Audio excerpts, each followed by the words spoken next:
Nuclear Criticality Safety Experiences from International Nuclear Atomic Agency, link in the description below. Present-day criticality controls have been influenced strongly by accidental excursions that have occurred in processing plants.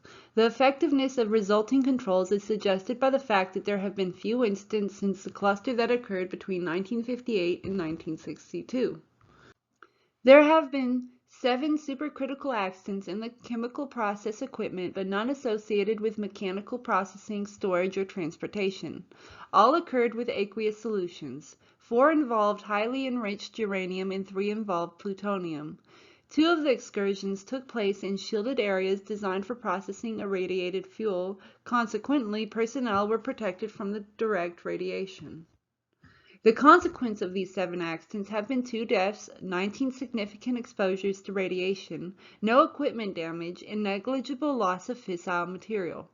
In no case was there any danger to the general public. No incident is attributable to faulty criticality information or to error in its interpretation. Rather, in each case, the cause was related to difficulties with equipment or to procedural inadequacies and violations or combination of these.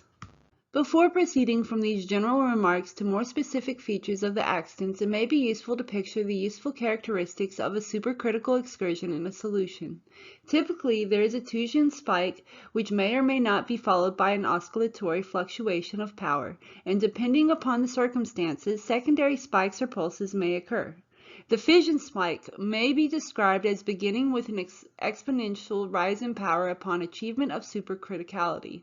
The rise is arrested by bubbles formed by radiolytic dissociation of water, and the solution is driven to subcritical, causing the power to decrease.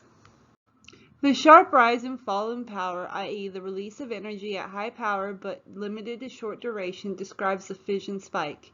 If there is no terminating mechanism, this process may be repeated less energetically.